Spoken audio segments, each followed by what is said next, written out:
O Silmarillion é uma obra única, que nos transporta para os dias antigos da Terra-média, muito antes dos eventos de O Senhor dos Anéis que se passam na Terceira Era.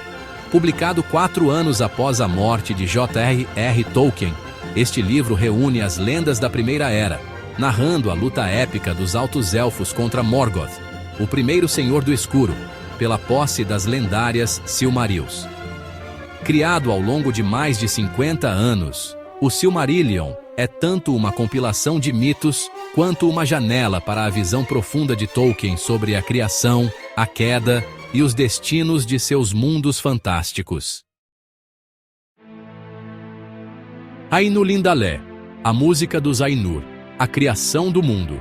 No início, havia Eru, o único, também chamado em língua élfica de Ilúvatar. Ele criou os Ainur, seres sagrados, que surgiram de seus pensamentos. Esses seres estavam com Ilúvatar antes que qualquer outra coisa existisse. Ele lhes ensinou músicas e temas, e eles cantavam para ele, cada um seguindo sua própria compreensão. Com o tempo, ao ouvirem uns aos outros, suas músicas tornaram-se mais harmoniosas.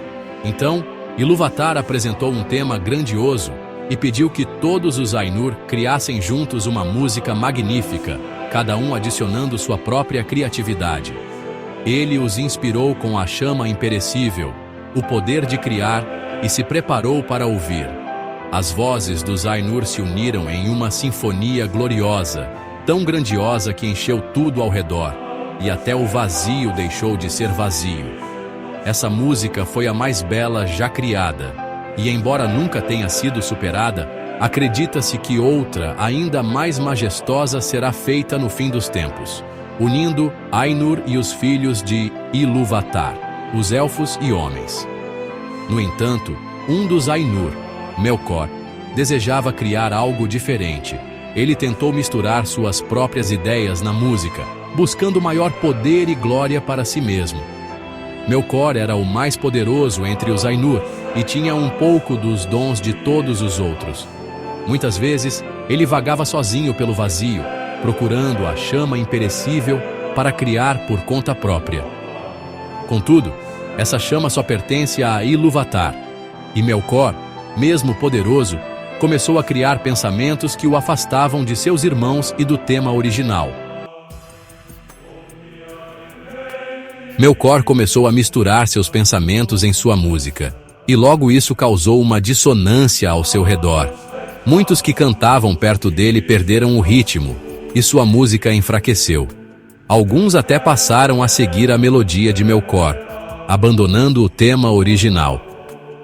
A dissonância de Melkor se espalhou cada vez mais, até que as melodias anteriores foram engolidas por um caos sonoro. Ilúvatar permaneceu em silêncio, observando, enquanto parecia que uma tempestade cercava seu trono. Então Ilúvatar se levantou e os Ainur perceberam que ele sorria. Ele ergueu a mão esquerda, e um novo tema nasceu no meio da confusão. Esse tema era semelhante ao primeiro, mas com uma beleza renovada.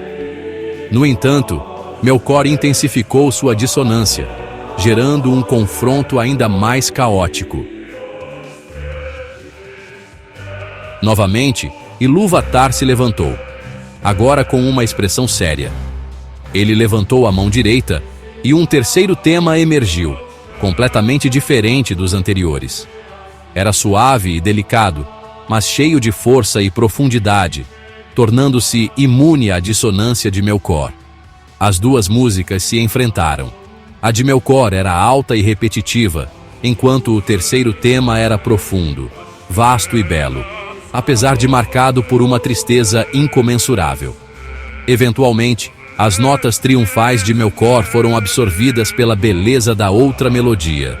No auge desse confronto, Ilúvatar se levantou novamente, desta vez com uma expressão terrível. Ele ergueu ambas as mãos e, com um acorde poderoso, a música cessou. Ilúvatar os chamou e lhes mostrou uma visão, um novo mundo surgindo no meio do vazio.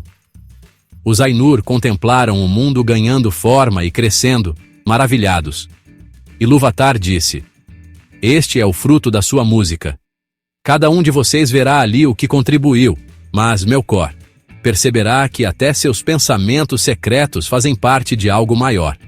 Os Ainur ficaram encantados ao ver os filhos de Ilúvatar, os elfos e os homens, que surgiram no terceiro tema.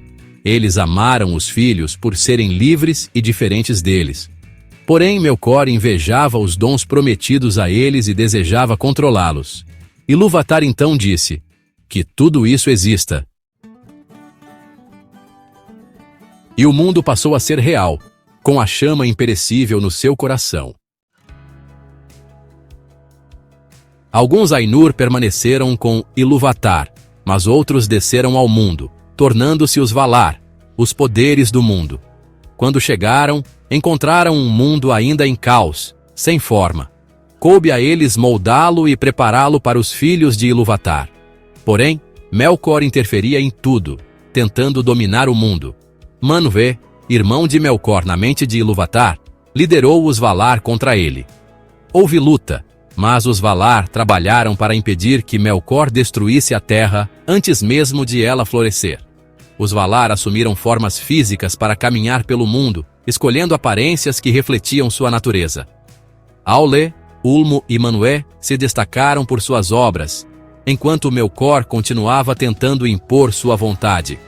Apesar das dificuldades, os Valar persistiram, organizando e embelezando o mundo. Então, Ilúvatar enviou o fogo secreto para acender o coração do mundo, que passou a ser chamado de Ee. Alguns dos Ainur trabalharam por muito tempo nas vastas regiões de Ee, além do que elfos e homens poderiam imaginar. Finalmente, criaram Arda, o reino da terra. Para habitá-la, tomaram formas físicas e desceram para viver nela. Valakenta, História dos Valar. Conhecidos como os poderes de Arda, tradução élfica da palavra Valar, os homens, frequentemente, os chamavam de deuses. São 14 ao todo, divididos entre os senhores e as rainhas. Melkor, que foi o mais poderoso no início, não é mais contado entre os Valar, e seu nome não é mais pronunciado na Terra. Cada grupo dos Valar possui 7 integrantes. No idioma élfico de Valinor, seus nomes são: Senhores Valar, Manwë, Ulmo, Aule, Oromé, Mandos, Lórien e Tulkas. Rainhas Valar, Varda, Yavanna, Niena, Esté, Vairê, Vana e Nessa. Manwë era irmão de Melkor, no pensamento de Ilúvatar. Embora Melkor fosse inicialmente o mais poderoso, Manwë era o mais estimado por Ilúvatar, pois entendia melhor seus desígnios.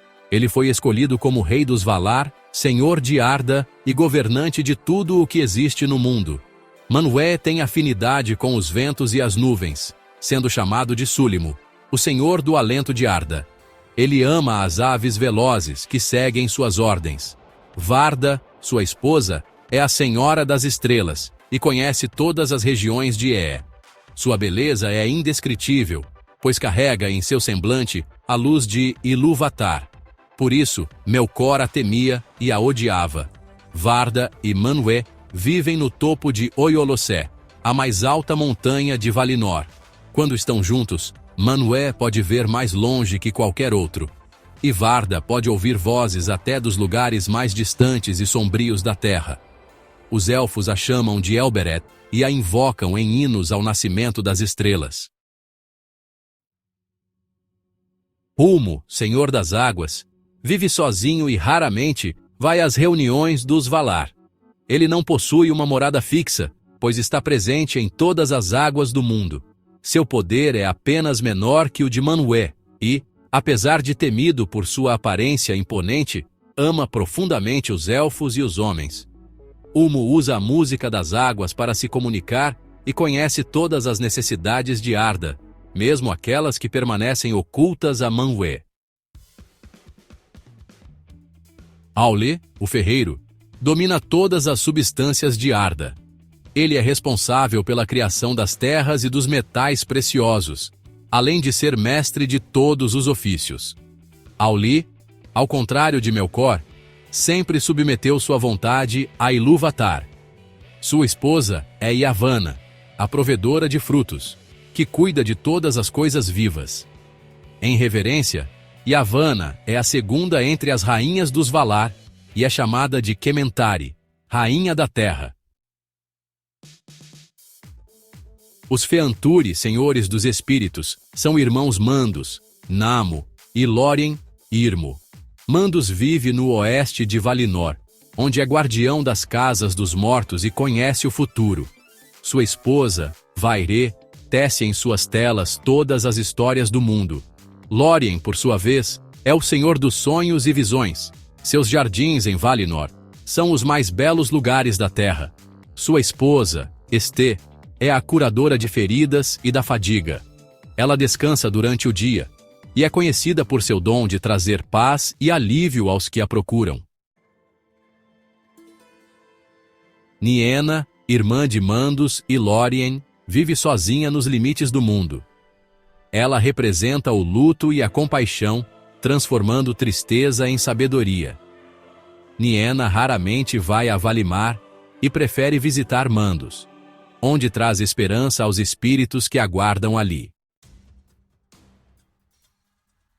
Tulkas, o mais forte e valente dos Valar, chegou por último a Arda para lutar contra Melkor. Ele é conhecido por sua risada, mesmo em meio à batalha, e não usa armas além de suas próprias mãos. Sua esposa é Nessa, que ama dançar e é mais veloz do que qualquer criatura. Oromé é o caçador dos monstros de Melkor e defensor das florestas. Ele percorre a Terra-média montado em seu cavalo, Nahar, e carrega sua trompa, Valaroma, cujo som ecoa como um trovão. Sua esposa, Vanna, é chamada de a sempre jovem, pois todas as flores e pássaros florescem e cantam a sua chegada. Esses são os Valar e suas rainhas. Sua verdadeira essência é muito maior do que podemos compreender. Embora Manwë seja o rei, todos eles possuem majestade e poder que ultrapassam qualquer outra criatura de Ee. Os Maiar, os belos ou os ilustres, foram criados por Eru Ilúvatar, assim como os Valar. Eles fazem parte dos Ainur, os espíritos divinos que surgiram do pensamento de Ilúvatar antes mesmo da criação do mundo. Eles vieram ao mundo junto com os Valar, mas são de menor poder. Eles atuam como ajudantes e servos dos Valar, desempenhando papéis essenciais na ordem do mundo. Embora sejam conhecidos como o povo dos Valar, seu número é desconhecido pelos Elfos, e poucos têm nomes registrados nos idiomas dos filhos de Ilúvatar. Na Terra-média, os Maiar raramente se mostravam visíveis aos Elfos e homens. Entre os Maiar mais importantes estão Ilmarê, a serva de Varda, e Eanwë, o arauto de Manwë, que é considerado o mais habilidoso em armas em toda Arda. Ossé é o senhor dos mares próximos à costa da Terra-média e um vassalo de Ulmo. Ele ama as tempestades e o som das ondas furiosas, divertindo-se com os ventos de Manwë. Sua esposa, Uinen, é chamada de Senhora dos Mares. Ela protege todas as criaturas das águas salgadas e os marinheiros, podendo acalmar as ondas e controlar a fúria de Ossé. Por isso, Uinen era venerada pelos Númenóreanos, que viam nela uma protetora. Em certa ocasião, Melkor tentou corromper Ossé, oferecendo-lhe o domínio sobre os mares. Ossé chegou a causar grandes turbulências, mas foi trazido de volta à lealdade por Uinen e Ulmo. Apesar disso, Ossé ainda tem momentos de fúria e imprevisibilidade, o que faz com que aqueles que vivem próximos ao mar o amem, mas não confiem completamente nele. Entre os Maiar, também se destaca Melian, que servia Vanna e Esté. Ela vivia em Lórien, cuidando das árvores dos jardins de Irmo. sempre cercada pelo canto de rouxinóis. Já o Lórien, considerado o mais sábio dos Maiar, também residia em Lórien, mas frequentemente visitava Niena, de quem aprendeu compaixão e paciência. O Lórien, que mais tarde seria conhecido como Gandalf, caminhava invisível entre os elfos, inspirando sabedoria e esperança. Em tempos mais recentes, ele se tornou amigo dos filhos de Ilúvatar, ajudando-os a superar o desespero e a encontrar força para seguir em frente. Os Maiar, embora menos poderosos que os Valar, desempenham papéis fundamentais na mitologia da Terra-média. Melkor, também conhecido como Morgoth, foi o maior inimigo do mundo.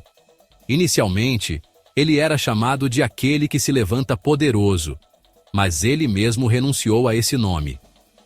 Os Noldor, os elfos que mais sofreram com sua maldade, se recusam a chamá-lo pelo seu nome original e preferem chamá-lo de Morgoth, o sinistro inimigo do mundo. Melkor tinha os poderes e conhecimentos de todos os outros Valar, mas os usava para fins malignos, espalhando violência e tirania. Ele desejava governar Arda e queria tomar o lugar de Manwë e dominar os outros Valar, tornando-se um ser destrutivo e impiedoso. Ele usou seu conhecimento para enganar e distorcer a realidade, transformando sua sabedoria em astúcia para manipular os outros. Começou a desejar a luz, mas, quando viu que não podia possuí-la só para si, caiu nas trevas. Ele passou a agir de forma cada vez mais cruel, espalhando medo por toda a Arda e prejudicando todas as criaturas vivas. Durante muito tempo, Morgoth dominou grande parte da terra. Mas ele não estava sozinho. Muitos dos Maiar foram atraídos por sua grandeza no início e seguiram ele, mesmo após cair nas trevas. Outros ele corrompeu depois, oferecendo mentiras e presentes traiçoeiros. Entre seus seguidores mais terríveis estavam os Balrogs, espíritos de fogo, que eram conhecidos como demônios do terror na Terra-média. O maior de seus servos era Sauron, também chamado de Gortaur, o Cruel. No começo, Sauron era um dos Maiar de Aulë e foi poderoso como ele. No entanto, com o tempo, Sauron passou a seguir o caminho de Morgoth, tornando-se sua sombra e caindo também nas trevas. E aqui terminamos a primeira parte do livro, o Silmarillion, que compreendeu as primeiras 15 páginas.